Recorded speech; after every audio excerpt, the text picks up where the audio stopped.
Live. Hi, it's Jeff Pulver, and welcome to another edition of the Creator Economy. I thank you all for joining us, and for tuning in, for listening, for watching us live, and being part of the replay.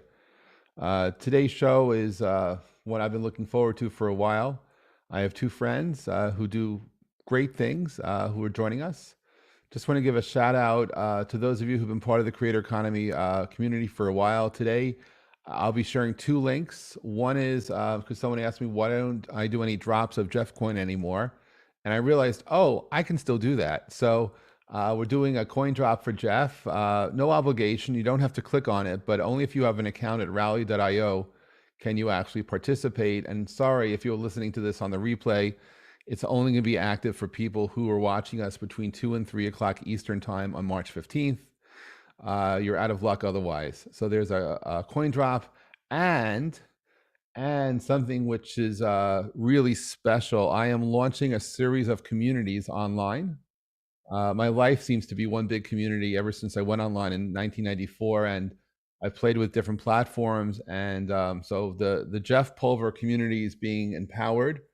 Everyone who's part of the show is invited to be part of the Creator Economy community that I'm hosting. It's not on Facebook.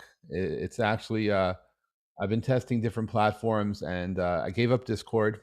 I know you're sorry to hear that, but I gave up Discord for this purpose, and I'm using Circle right now. And if people like it, I will brand it so that I'm not here to advertise Circle. I'm just playing, and there'll be links so you could join at any time and participate. And the idea is that in between shows, you guys can connect to each other, have conversations, nominate other people to be guests, and that sort of stuff. So that's happening now. This is March 15th, 2022. So this month I am onboarding various communities as we have live shows. So thank you for participating, and you're all alpha testers. I'm curious to see what you like and don't like, and if it's something which you find value from. So that's kicking off today. So we have links for that. So I would like to bring on board our first guest, who's a very nice person. Harry, please bring Dave Delaney up. Dave, I see you have that wonderful sign that says "Be Nice." How did you get branded with the Nice brand? Well, yeah, thanks, Jeff. It's great to be here, and thanks for everybody for tuning in. Well, part of it is I'm Canadian, so I got that going for me. But no, I think, I've always kind of followed the golden rule of trying to treat people the way I want to be treated. It's what my mom sort of instilled in me. I say mom because she's British. Yeah, I mean, so that sign is there. I developed a nice method, a nice framework for helping organizations. And yeah, it's a big part of what I'm all about. So that's why it's there as a reminder to me, maybe a reminder to people that I talk to on a camera too, to be nice to me. Well, maybe, but, so be nice. Well, kind of, and nice is nice, and it's a wonderful way to be.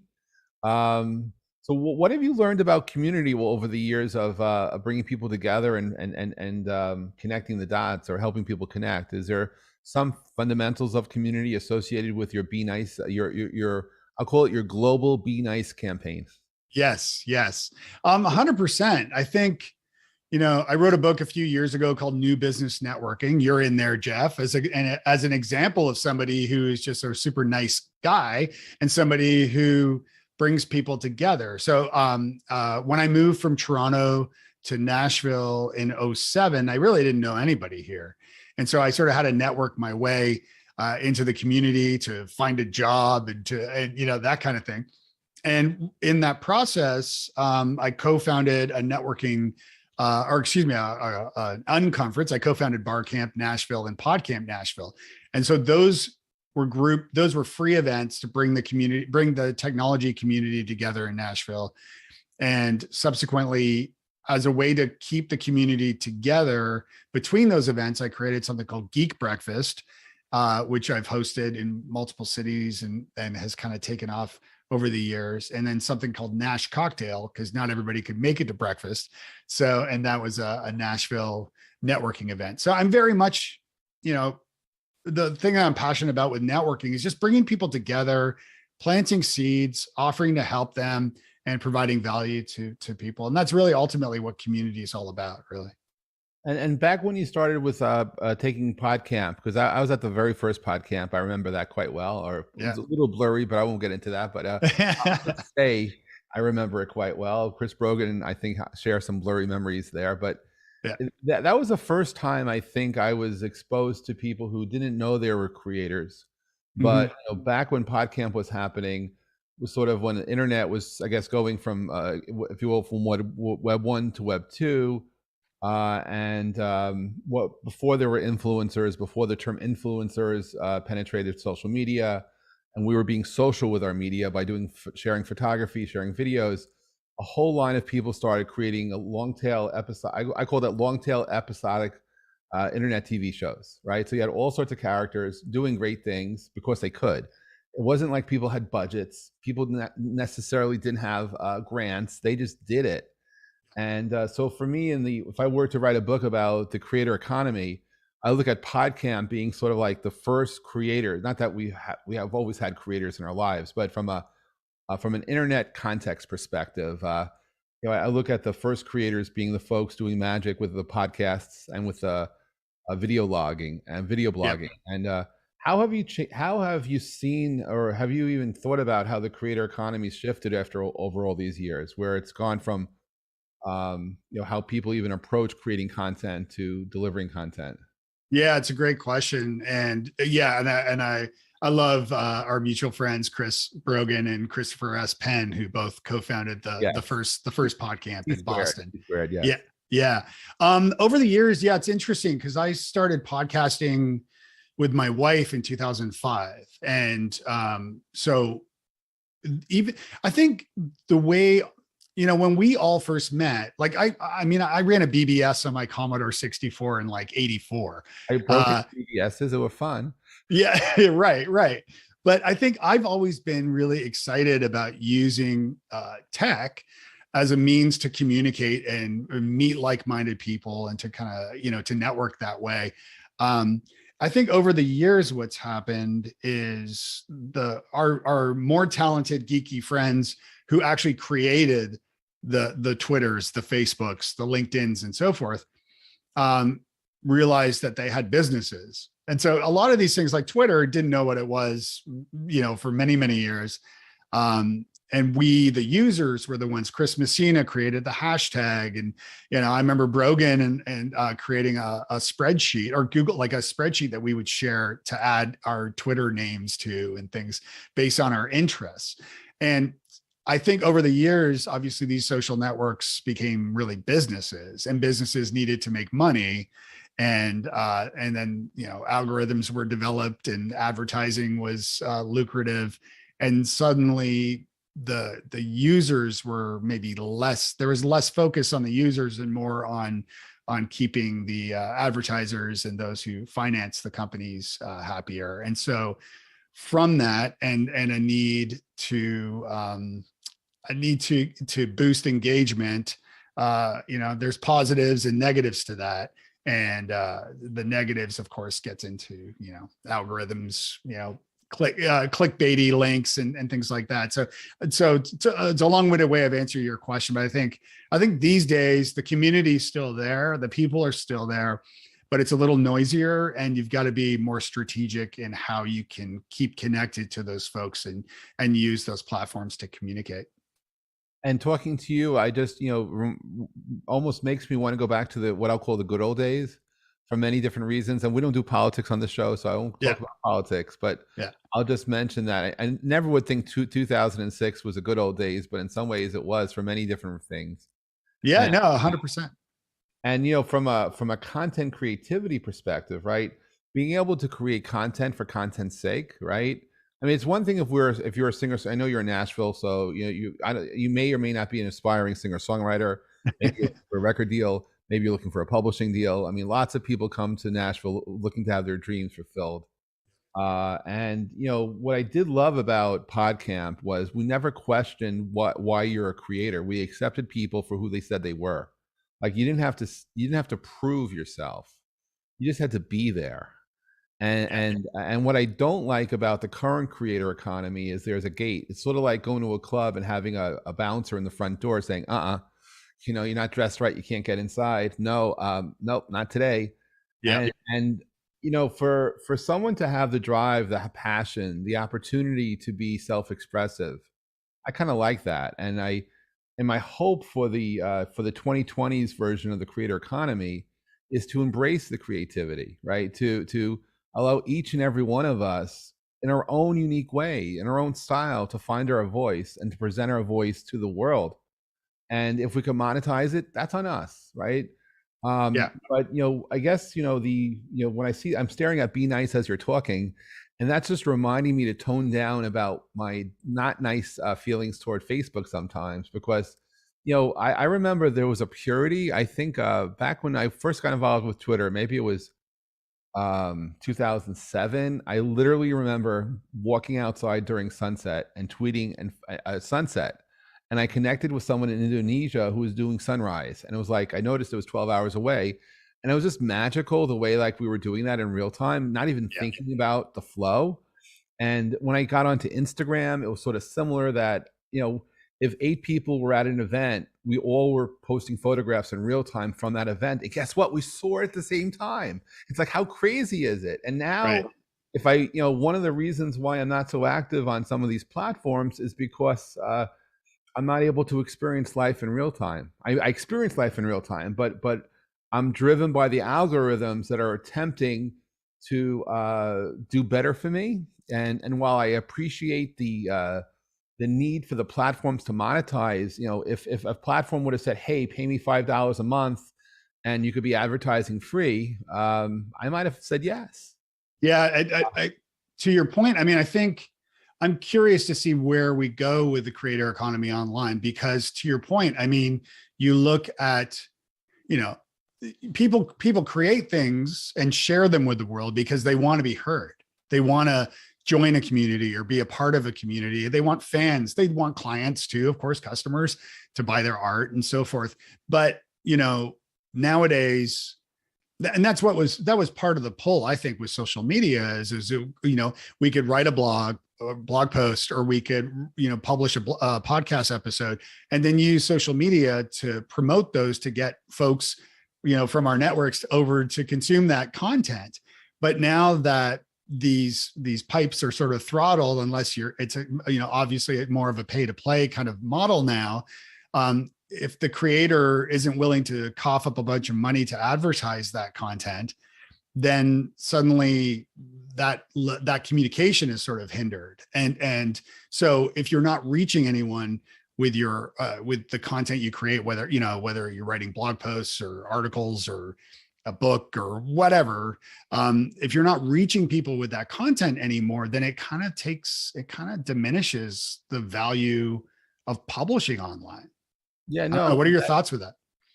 you know, you kind of like, and again, I don't do politics, but you kind of like brought net neutrality down to a content perspective, down to an individual creator perspective, Mm-hmm. way that instead of the pipes being throttled, it's our content being throttled, and it's out of our control how when we are consumed and processed. And so there may be a creator revolution in our hands somehow, where we can actually bring the content back to the people in real time and provide as many tools as possible for people to be self-expressive and to be seen and to be heard. And yes, I recognize that it's nice to make a living from our content, but not everything necessarily gets materialized down to the dollar. There's some things called being nice, which creates goodwill, Yeah. that creates pockets of opportunity that no other people just don't have. I mean, I firmly believe because you have a be nice as an attribute,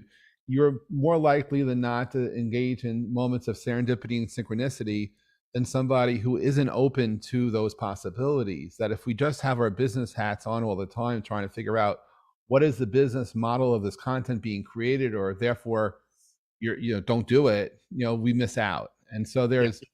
there's this, so I think there's an opportunity today for people who want to recognize creativity, who want to recognize that we are all we are who we are for different Mhm. reasons, Yeah. that maybe we could re-experience this newness, right? Maybe we could, the Facebook is done, Instagram is done. I mean, look, it became trillion-dollar businesses collectively. Some people did really, really well, and the advertisers have done really, really well. And so I have no disparaging remarks. I was an early investor in Twitter, and I did pretty okay too. So it's not that part of it. It's just that from the end user perspective, being kind and being able to connect in real time in flow. The 140 conferences that I've done, which I'm bringing back, it's all about the state of now, right? It's about that state of being in flow. And I think there's a big business there to embrace the now and to allow ourselves to be creative and to connect. And yes, I don't think there's any going back to what was. But I would like to think that you could do PodCamp again, and maybe onboard a new group of creators, and maybe we'll have the Gen Ys, the Gen Zs, up to the baby boomers all together, and we don't have to agree about anything. Right. But we could share what we've learned. We could be ignored on purpose. That's okay. We're used to it sometimes. But we could at least, build a community and share and have common ground, and we could agree to disagree, but at least embrace it. Because I do think some of the tools that are coming on board now for creators, we didn't have 20 years ago. We didn't have 15 years ago. There was not an easy way to make money from your talent. And if you were talented, you needed, there's only one Amanda. There are only so many people that are going to get 1 million YouTube followers fast, 1 million Twitter followers fast. You could be amazing, but if you were not at that right place at the right time, you were not able to become that person. The reason I did the 140 conferences was because as an early investor in Twitter, I was a little annoyed that as 2008 was ending, there was a race to 1 million followers between Ashton Kutcher and CNN. And it was the craziest thing is as the year was coming to an end, who was going to get to 1 million followers first, Ashton Kutcher or CNN? And I said to myself, if that's all Twitter is about, I'm out. I mean, this is ridiculous. And because it turned out that Twitter became a back channel for how we can communicate to people around the world. It was very helpful during the Haitian earthquake to bring in people from all over the world to be helpful. And so I find there's a Twitter renaissance. I don't, and it's not because I'm an investor. I just think there's something interesting happening on Twitter. I'm less active in some of the other platforms, but the needs for creators, I think, look, one positive is that, 20 years ago, there were not 3 billion people connected to the internet. 20 years ago, we didn't take broadband for granted. We're now living at a time, and we're getting closer to that time where no matter where you are in the world, you can contribute to the internet economy. No matter where you are in the world, you can actually benefit from all the technologies that have been created before you. And I think that will bring diversity, that will bring inclusion, that will bring things that we never could do. We could talk about it, but now we'll see it. So I think the need to embrace creators has never been bigger. And the opportunities collectively for all of us also. And it's, I commend you on the being nice stuff. I like to be nice, but I don't say that as a slogan. But I have hosted my own share breakfasts, and I've been to them. It was fun, and I kind of miss South by. I hope next year to be at South by. Yeah, me too. I did cocktails though, but I found that people were nicer in the mornings than at night. Sometimes maybe it was just they were tired from long days. But whenever I did cocktail parties as the gathering point, it never really had the same uplifting experience that the breakfasts did. So I stuck to the breakfast as long as I could. But it's I'm in favor of being nice, being kind, and certainly helping people to connect. That's what I write a lot about at networking for nice people at my little blog there about networking. It's about planting seeds and finding ways to serve your community and finding ways to help others first and foremost. And you don't have to do it with the intention of asking for a favor in return.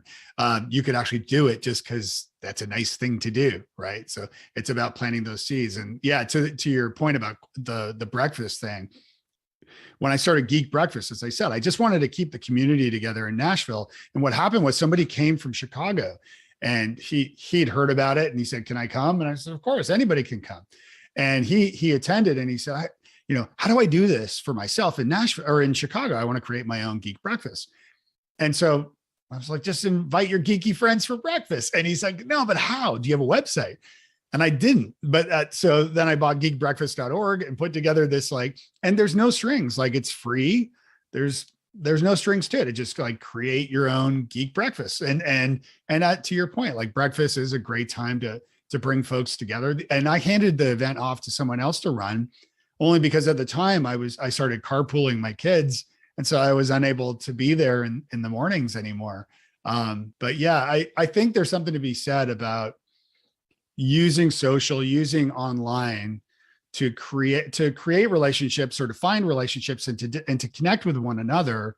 But it's all about in person at the end of the day, right? So like long distance relationships, they don't really work long term unless you come together at some point. And it's the same. It's something that I've been. So my business is futureforth.com, and with that, I help fast growing tech companies improve retention and communication and culture. And in doing that, using the NICE method for this.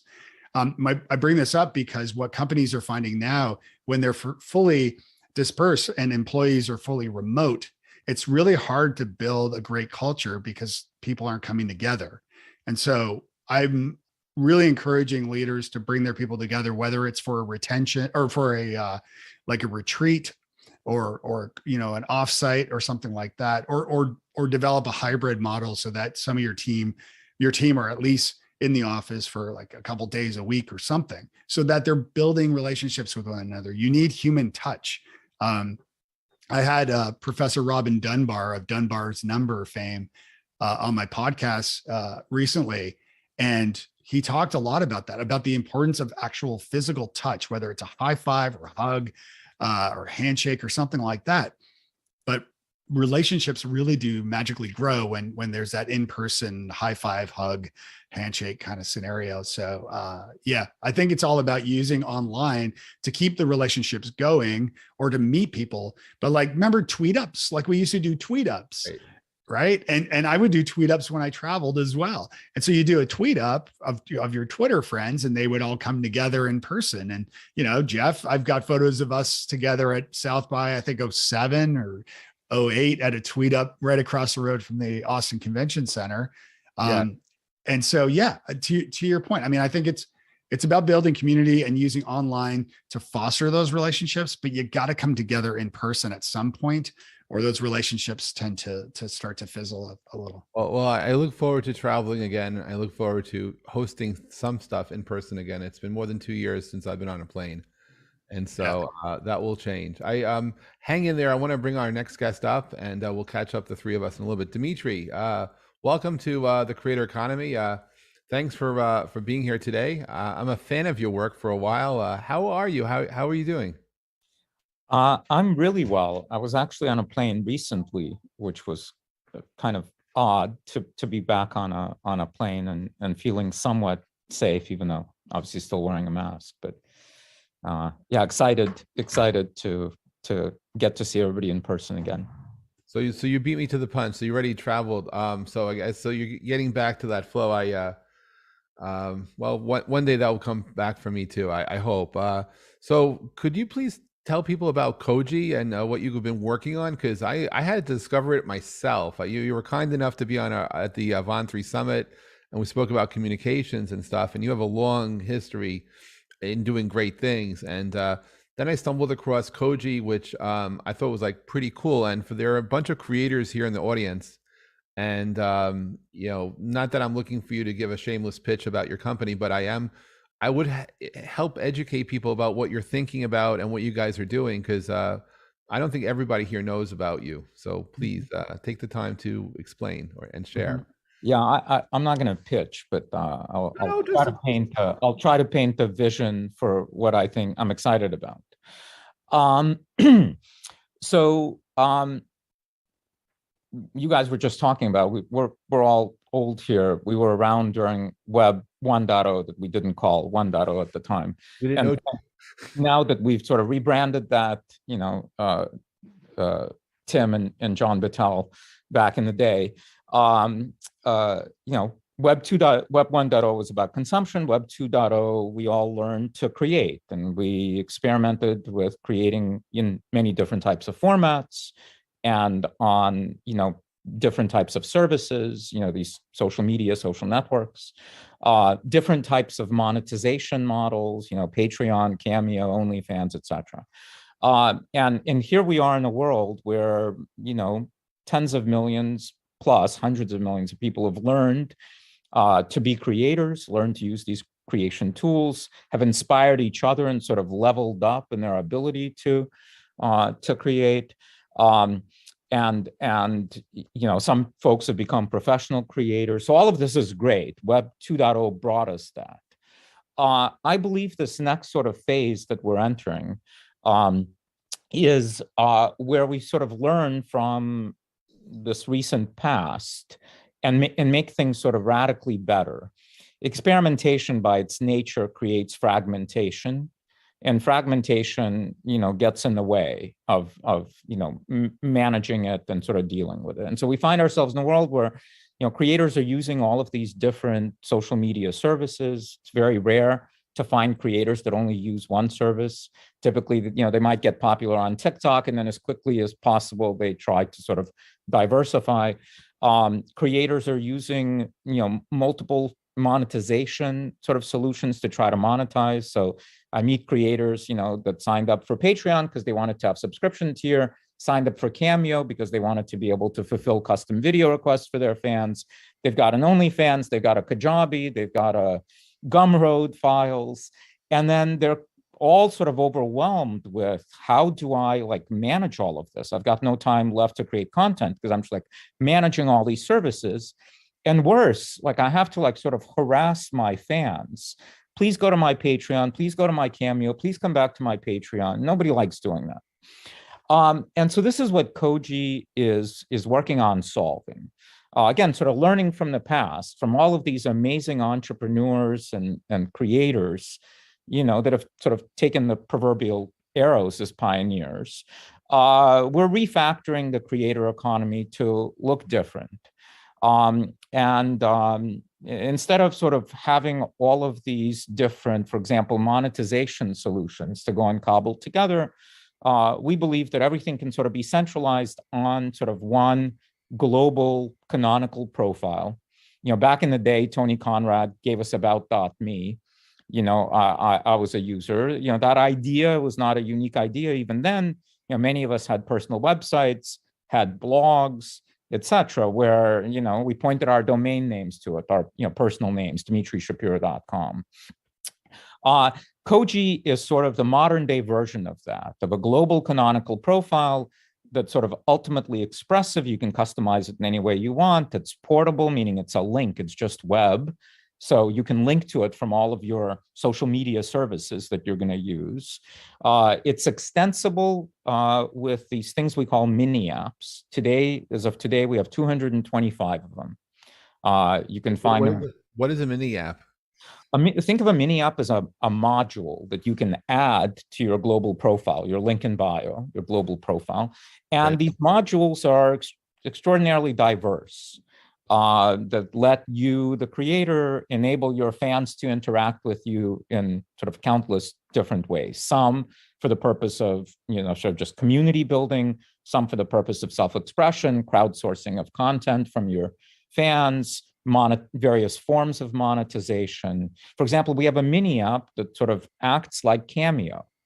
It's not Cameo, but it's a mini app. It's called Shoutout. You can just add it to your link in bio, and your fans can show up and pay you money and tell you what they want you to, in a sense, sort of record for them. And you can record a video for them and send it back to them. So URL with Koji.com? Yeah, the URL is withkoji.com, withkoji.com.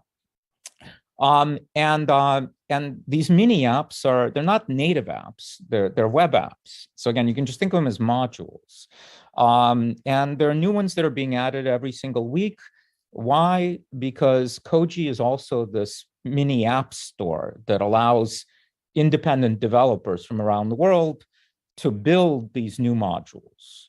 and offer them to creators to add to their global canonical profile, their link in bio. And we provide a development environment for them and a sort of a runtime environment that facilitates monetization, identity, and push notifications and all of that. Are there specific types of creators that best connect with what your vision is, or like if you're looking for musicians, you're looking for movie makers, are you looking for writers, podcasters? Is there a specific genre of creators that would resonate stronger than others with your platform? No. I mean, today we've got just over 200,000 creators that are using the platform. We're adding sort of 200,000. You have 200,000. Yeah, just over 200,000. We're adding anywhere from like 700 to a couple of thousand new creators per day. Congratulations. I just feel so ignorant, but congratulations. Wow. And it's accelerating. So all of that is good. And there are clusters, of course, already of musicians and podcasters and gamers and SMBs and sort of many different things. But we believe even sort of this term creator is a bit sort of ambiguous, fuzzy. I don't consider myself a creator, meaning I'm not trying to grow an audience. I'm not trying to monetize. I've never said I'm a creator, but I like to engage. Wait, you did co-found or found this company that is a creator in my book. Yeah, well, I appreciate that. But what I mean is like we humans more and more are engaging each other digitally. Sure. We love to engage, obviously, in person. We should do more of that. But we spend a lot of time engaging each other digitally. And as we show up in all these different platforms, including Zoom that we're using here, wouldn't it be awesome if we could sort of show up with more capabilities that are available on this global profile? Meaning I could post a link to my global profile here, and you could go and engage with me there, synchronously or asynchronously. So I believe it's for everyone that wants to engage digitally in the modern world. Now, that's not my mom. My mom uses Facebook and YouTube, but she's simply a consumer. She has no interest in expressing herself in any way digitally, so Koji is not for her. But for anybody that needs to express themselves or engage with other people, I believe they need this canonical digital profile that's expressive and has many different capabilities that they can add to it. How big is your team at this point all over the world, or is it centralized in a certain location? And how big is it? The team is actually tiny. The team is 12 people. Oh. Which is tiny but mighty. And they are actually spread out quite broadly, not throughout the world, but we've got a couple of folks in Serbia, a person in Russian Georgia, and sort of throughout the US. Wow. How long were you working on Koji before you launched it officially? We started working on Koji 3.5 years ago, and took it to beta, and people experimented with different sort of things. And actually the foundation of Koji, I think that might be interesting for the audience here, has nothing to do with the creator economy. When we started building Koji, the insight was that when people want to bring a new app product to market, they tend to describe it in this way. It's like this for that. Yes. It's like Uber for dog walking. Yeah. We've all heard that. That's how we think about building products. And our insight, my co-founder, Sean Thielen, and I had this insight that like we could take that and sort of instrument it. And so in this case, like what if we had the source code for Uber? Obviously, we wouldn't have source code for Uber, but for this example, what if we had the source code for Uber and we could simply let you make a copy of it and modify it to be for dog walking and launch a new app? Wouldn't that be radically faster and simpler to do than building Uber for dog walking from scratch? Yes. And we called this subtractive development. Sean wrote a white paper about it 3.5 years ago, published it. And that's what Koji is actually built around. Koji itself knows nothing of the creator economy or Web3 or gaming, all places that we play. It is a fundamental sort of infrastructure thing. And the creator economy just happens to be the most exciting thing that people are doing with it today, that and Web3. But it's it can be used for countless other things. Periodically, people ping me wanting to white label it to go after enterprises. It makes sense. That's not our business. We're not going to do that, but absolutely makes sense technologically to be able to do that. Are there any circumstances where you might look to have other types of enterprise services? So as opposed to focusing on the consumers, or because there's certain businesses I think would think that they are creators. If you look at the Hollywood studios, right? You look at how television is made or how movies are made, or some of those ecosystems that are not so logical. There are creators, they're creator people, right? And they're creator entities. Have you thought about the corporate side of creation? Not so much for I'm not saying that SAP is coming after you and they want to white label it for their customers. I'm saying, you have an opportunity to do something with Sony. You have something to do with I don't know, a large creator business that happens to have movies and television shows and music. Mm-hmm. Yeah, look, there are already entities that are using Koji that are not sort of individuals, businesses, brands, political operatives, all kinds of sort of folks that are using it. So it absolutely can be used by any type of entity, obviously including studios or larger companies. And because again, it's really much more fundamental. Anybody that wants to connect with other people digitally, this is for them. This is the modern personal website. In today's world, we don't need, no offense to our friends at Squarespace and Wix and Weebly. Those are amazing businesses that have been built. But the modern website is experienced typically not on desktop. It's experienced on mobile. And it's typically experienced not even in a regular browser. It's experienced inside of a web view, inside of Facebook, Instagram, TikTok, Snapchat, Twitter, etc. And for that kind of a world, we propose that the right type of website is kind of this link in bio, this global canonical profile that I refer to. The other thing that's interesting is, so this is an iPhone, yeah? And imagine I've got an Android phone here. What's amazing about these things is that the stack that facilitates the creation of the apps, the launching of apps, monetization, and then sort of common identity and payments, push notifications, that these things have that the web does not have. The web is sort of, each website doesn't know about the other, and they're standalone, and we as consumers struggle to have to log into all these things, right? What is the stack for this and this? Koji brings that to the web. Koji is for the web what Xcode, iOS core services, App Store, apps, and launcher are for this device or for Android devices. We are web infrastructure that structures the web in this new way, and that radically changes the future of the web, of the open web. And that's what we're really excited about. That's why I was excited about your conversation with Dave about the good old days. The good old days were great. The future good old days will be even better, because we'll take all those learnings and still focus on the open web. Because I think it is critical for creators to own their own, their own platform, their own network in that sense. They can still come and should come and meet other people in all these other social networks, but their home should be canonically their own, in their control. And that's Koji. That's amazing. Wow. Kol Kavod. I mean, congratulations. That's like, wow. I like the subtractive development. I will look for the white paper. I mean, I'll send it to you. It is fascinating. Wow. I'm processing. Harry, bring Dave back, please. I'm gonna lose my thought here. Wow, Dave, what do you think? This is pretty cool, no? Yeah, it's very cool. Yeah. I just built my profile. As you were talking, it was really easy. So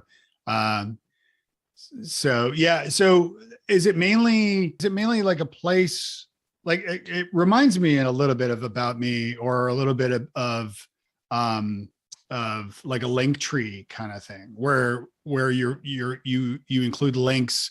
I haven't really dabbled with the apps portion yet. So tell me a little bit about how the apps work with this.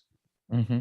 Yeah. So imagine Linktree, which is just a simple list of links. It's like a one-page website that has one column and a bunch of rows, and you can link to everything. This is amazing. Linktree sort of invented that 6 years ago. And by the way, it stayed pretty good at just keeping it simple. It's just a bunch of links. Yeah. Koji sort of looks like that because that's the right way for modern day websites to look, because they're all rendered in these, portrait view inside of these web views. And so it's a column with a bunch of links. But instead of just linking out to separate services, which obviously you can still do, Koji offers all of these modules that will keep people directly on your link and directly on your profile and load, basically as these modals, different types of capabilities. Like I said, today we have 225 of them, with new capabilities added every single week, anywhere from like a couple of these mini apps show up. Sometimes there's over a dozen that show up in a week. And if you look through our app store for these modules, you will see many different kinds of things. The ability for you as a creator to sell premium content directly on your link in bio, directly inside of Instagram and TikTok and Snapchat on iOS and Android and desktop. It runs everywhere. There's nothing for anybody to install, not for you, the creator, not for your consumers. It's just web. And so you can lock up images and videos and let people pay you to unlock them.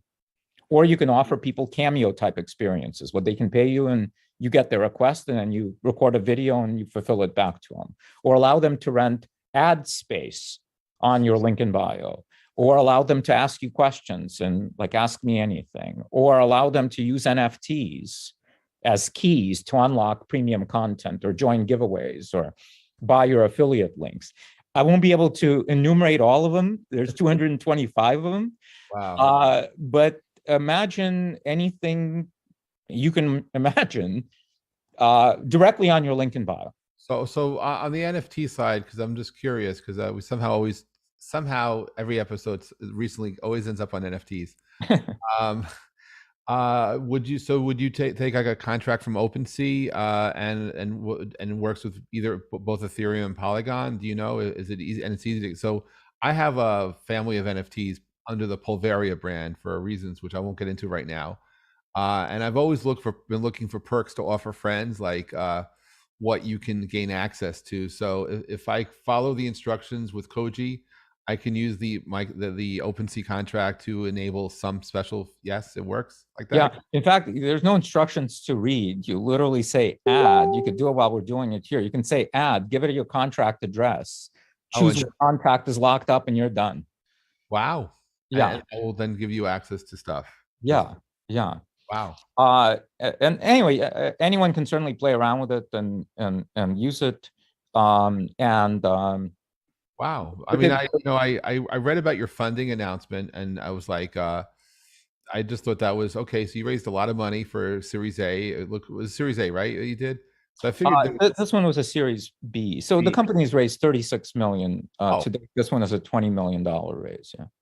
Because I actually in the last 3 months started co-founded a Web3 company myself, and we're doing our pre-seed round. So I became very cognizant. I'm learning the ecosystem that I'm playing in. And we're as you said, people describe themselves as like something else. So like we're the PayPal for agreement, which is how I would describe Agreewe, which has nothing at all to do with what you guys are. It just but you're right. I use a comparison as a way to describe, and I found it wow. So well, congratulations on what you're doing, and I imagine there's a lot more that we haven't heard. Are there any communication apps being built on mini apps deployed yet? Yes, but depends on. I mean, arguably they're all communication apps. Do you mean like synchronous real-time communication? I was thinking voice, or is it any type of voice apps or any type of alerting apps? There are some audio apps that allow people to sort of lock up audio and people to unlock it to gain access to it, either via payment or via possession of an NFT. So there are those kinds of apps. The platform certainly facilitates even real-time communication apps. We haven't seen them sort of be developed yet, but certainly don't be surprised if they show up in the very near future. It's just web, and the modern web is amazing. Most people have forgotten about the web, meaning we used to like browse websites and surf the web and all that. Nowadays, we open up our browser when we need to do a search for something, right? We spend most of our time passively sort of consuming a torrent of amazing content. That's great. But the web technologically has come a huge way since 2007 when the iPhone came out. And you can do on the. Did you publish a directory of Koji users? Like if there are 22 people here watching us live right now, if I wanted to connect to people's Koji, is there an easy way to discover it, or is there? Not yeah. There's a featured list on our homepage, and I think that might be maybe close to 100. But certainly in our back pocket to launch a directory. You can already sort of follow people using some modules and sort of subscribe to them. If you look at this from a certain lens, it's not hard to see that eventually we might offer a social graph and offer a feed and sort of go in and compete as a social network long term. That's not our sort of. No, I get it. And I appreciate that. I was thinking more Skype-ish when I did Free Will Dial-Up. The number one request I had back in '95 was a discovery of other endpoints. Makes sense. Just because it's like, okay, well, there are 1 million people here, but I can't find anybody because I don't know their number.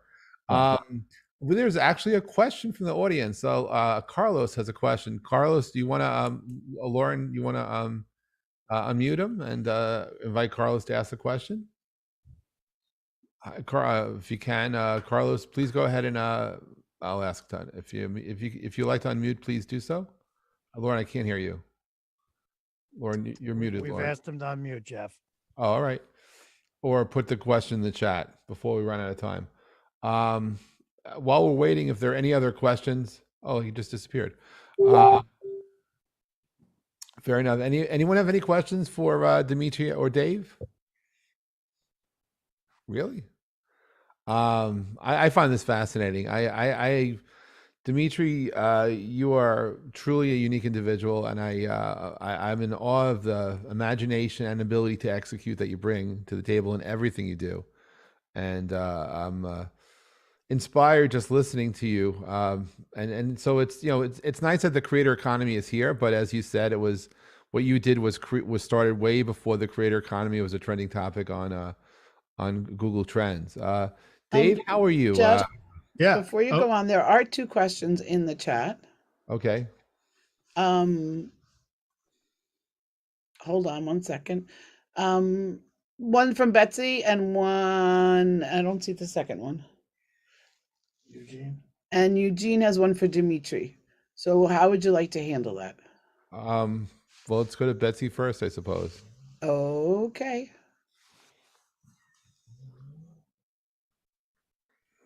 If you like. We're trying. If not, just put it into the chat. We'll read it. Okay, well, I can read it to you. Go ahead. Someday tell us more about the Web3 venture you're spinning up. Oh, okay. That's me. That'll be in a different show, not now. Okay, so that was the answer. And then the question for Gene. Let's see if Eugene can open up his.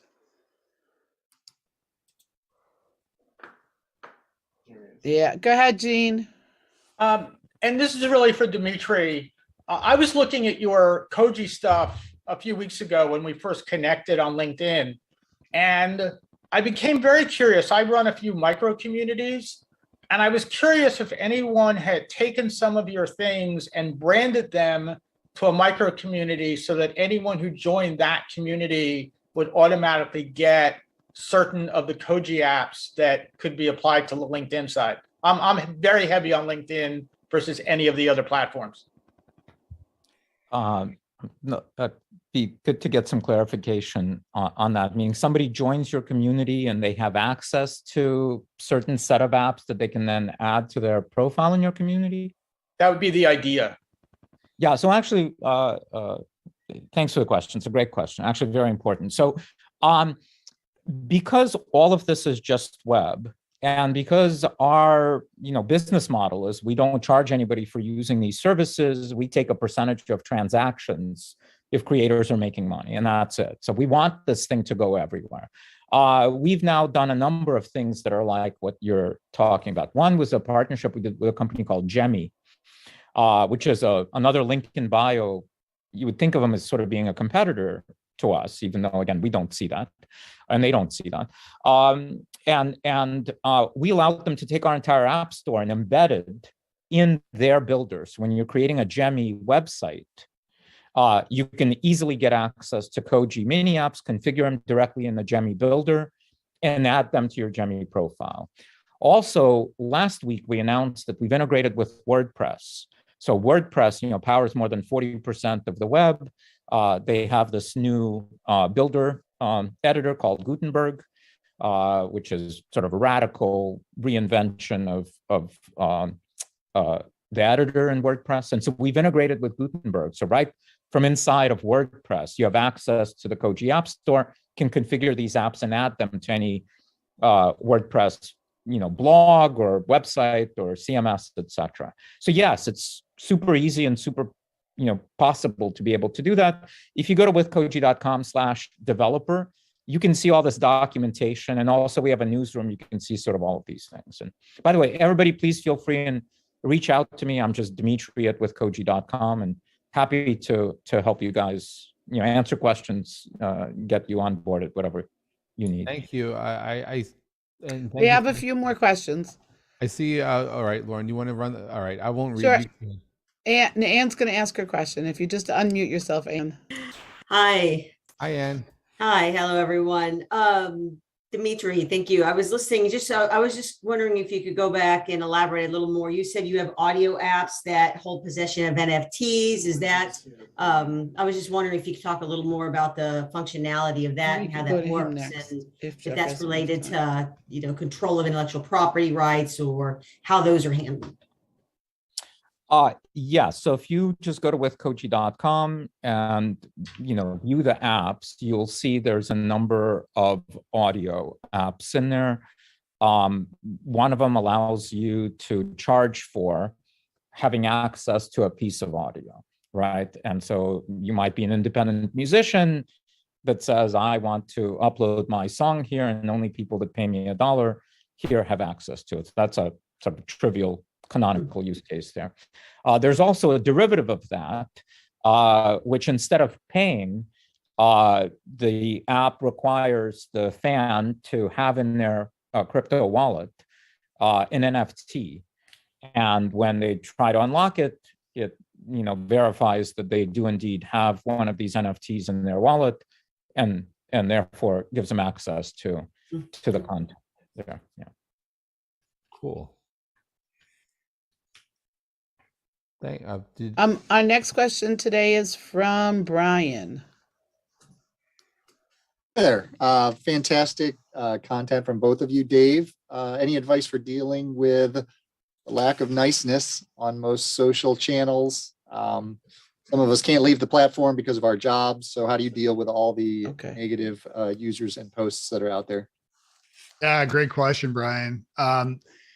Well, I think first of all, with social, I mean, you don't have to follow people. So there's that. The other side of that too, I mean, you can unfollow somebody or unfriend them or what have you if they're being toxic. But as it applies to like Twitter, for example, Twitter has lists, twitter.com, or no, it's not twitter.com, it's lists. You'll have to list.twitter or something.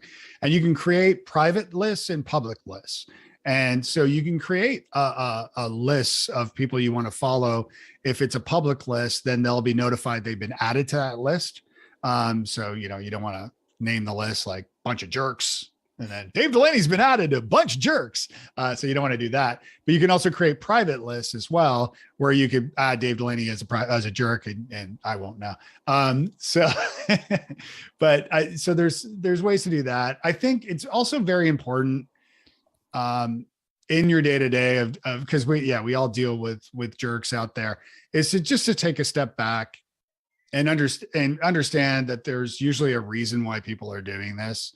So it's either they're a bot, so they're maybe not even human. So why get in an argument with a bot? Don't feed the trolls. And the other side of trolls is, again, you don't, it's like the bully in the playground, right? Is if you ignore them, they'll eventually just go away and pick on someone else to get a response. So the key thing is just really ultimately to try to ignore them. But I think that's the best way to deal with it. you know, and understand, as I said, always stop and question the content, the things, if you're getting emotional or upset about something online, somebody is posting that for a reason, and it usually has to do with money or power or both at the end of the day. Not to get political, Jeff, right?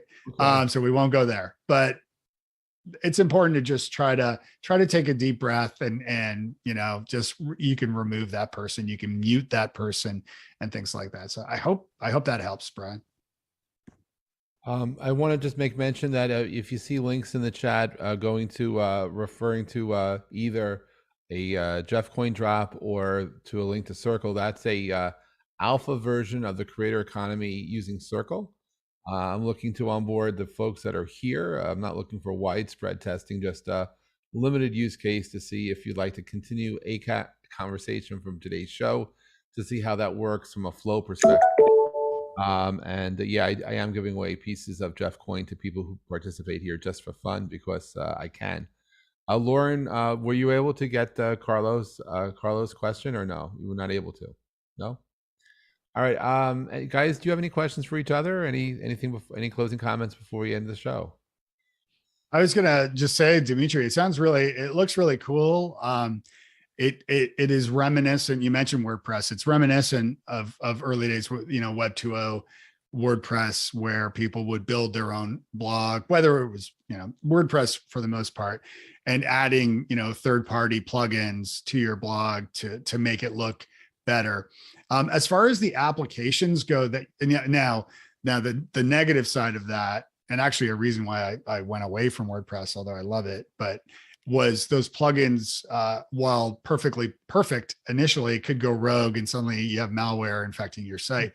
What are the security settings, or what have you done to protect users from applications going rogue? Mm-hmm. So, as I mentioned, the web has come a very long way, and as have these browsers and web views. And so there are actually protections built into modern day browsers that sort of isolate processes, so one can't impact others. So a lot of that security just comes from modern web. But we go beyond that, obviously. When these apps get published into our app store, they get run through basically an automated process that looks at the code, looks for, you know, make sure these apps aren't like Bitcoin mining in your browser, any of these kinds of things, and looking for load times and various vulnerabilities and things. So certainly safer than the open web is. So if you're afraid to just use the open web, this is even safer than that. Yeah, so hopefully that makes sense. Yeah, it's I remember those days where WordPress plugins were an issue. We're way past those days now in this case, yeah. Yeah, I love it. I love it. Oh, Lauren has her finger. Yes, Lauren? Yes, what? Carlos is unmuted, so if you're ready for his question. Okay, right before we end the show, Carlos, take it away. Hello, my name is Carlos Sicilia. I am from Caracas, Venezuela. I am listening to you from South America. And I am 61 I'm gonna be 61 years old, very close, but I started working in traditional media, starting in television as a comedy writer when I was just 17 years old, in a kind of a Saturday Night-like show here in Venezuela. I would watch the number one. Don't ask me how did I jump from high school to this wonderful and privileged place, but it was very, very important for me because I was close to just like the what was mainstream, was like a. But I want to say just like I don't know. I'm trying to. This is the first time I'm here. I'm seeing something asking me to start the video, but the problem is my connection is very weak. I don't know if you can hear me well. We hear you. We can hear you. Okay, thank you. I wanted just to, more than a question, it's just like a comment, just like a kind of reflection. Think of this only. I have been just like a lot of use of just like new terminology for things that for me are actually the same as always. I mean, which are real changes for me. Distribution, for example. You are now able to distribute content, things, letters, pictures, whatever, all over the world in an instant. That was not possible in 1978, okay, when I was starting on TV. The second thing that has changed, and it's a real change for me, is costs, because actually you need to buy a bunch of postage stamps at the postal service to send a letter to Japan, for example. Okay, but now that is the same. I mean, there is no difference if you're using WhatsApp, where are you going to send your message to, whether it's talking, whatever. So for me, what it is the same as always is, for example, remember the origins of the magazine Reader's Digest. Why Reader's Digest came into market? You know why? Because it was an overload of information. It was impossible to handle all the information that was produced in the United States when the Whit Wallace and Lily H. and Son Wallace did found the magazine. So what they did? It was just like, okay, for people who they don't have time for reading all the 7 golf weekly magazine, 8 tennis magazines, just like all the articles, all the publications in newspapers, etc., etc., etc. I mean, what did they? Okay, we are gonna create an editorial selection and give you a bunch. And that made them the most successful publication for many, many decades. Why is that? Because remember something, we are the same human beings that the old Greeks. The way we receive information with our eyes is the same. The way we listen is the same. You can call it Clubhouse. You can call it Twitter Spaces. You can call it LinkedIn something. But it's the same. It's just like, there is an old wonderful anecdote when Bill Gates did visit David Letterman to announce Windows Media Player, and they were going to make a transmission of a baseball game. And he was so excited, and he was explaining, David Letterman, oh, imagine that you are in your computer and there is a baseball game in a stadium and some people are being the narrators and the commentators of this game, and you're able of listening in your computer what is actually happening in the game. And David asked Bill Gates, Bill, excuse me, but the word radio didn't ring a bell in you. So the house came down because he forgot to mention the most important thing. It was going to be the first time that you could hear a baseball game all over the planet. That was the real change. That's where I go back to my real change comment at the beginning. You're right. It's like a distribution thing. But you're right, Carlos. What we're doing is exactly the same thing. I was going to add, sorry to interrupt. I was going to add that everything's been, you're 100% right. Like everything has been done.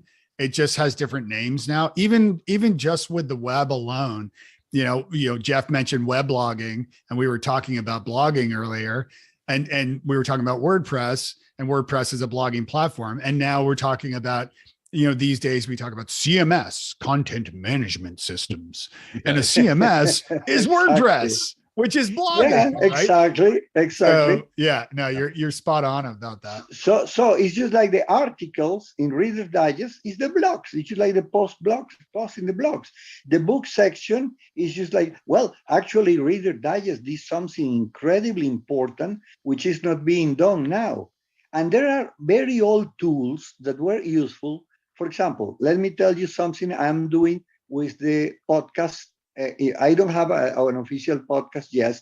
I have been working for comedy. I am a consultant, just like for advertising, but also for a student of stand-up comedy.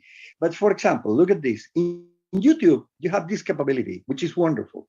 You remember the old matters index or subject index of a book in the 1700s.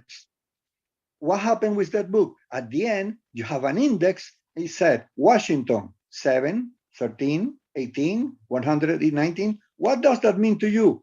Those were the pages where you could find Mr. Washington inside the book. That was just like a prehistoric Google, just like the prehistorical search engine. It was very clever and very easy to use. So YouTube, if you, for example, listen to this conversation and you put it in YouTube, okay, you can set up and say, okay, Carlos' intervention. It was just like 1 hour, 46 minutes. The 1 hour with the semicolon and the 46 becomes a link that will actually push it and takes it exactly with the moment where I begin talking. You know, Carlos, you're so right, and it's so good to hear from you. Unfortunately, our yes, show I know, needs to go because we're sorry about the you time. don't have to be sorry. Unfortunately, we have to get ready. We have to let Dave go. When can I be back? Because I would like to share Next with you Tuesday, same time. My next Tuesday at the same time, because I have dinosaur views that I'd love to share with you, because All right. Well, thanks. okay, thank you very much. Thank you. All right. And Thank you're you. invited to join us online in our community. There's a link in the chat. You click on that, and you can set yourself up on Circle and join us in between shows. Dave, I know Dmitry had to go. Lauren, Harry, thank you for producing. Dave, we'll continue this conversation. I think there's a lot here, and you got me thinking about why not bring back PodCamp? Why not bring back BarCamp? But really bring back the creators, and now that there's an economy that may support the creativity out there, why not go unbounded? So a lot there. Dave, thank you so much. Thank you. We'll see you guys. And I look forward to the time saying we're coming to Nashville. We'll see you. Definitely. Thanks for tuning into the Creator Economy. We'll be back next week, Tuesday, 2:00 Eastern, with another live show. Till then, signing out. Thank you all, and thanks for being part of the show today. Bye for now. Thank you. Bye-bye. Bye-bye. Bye-bye.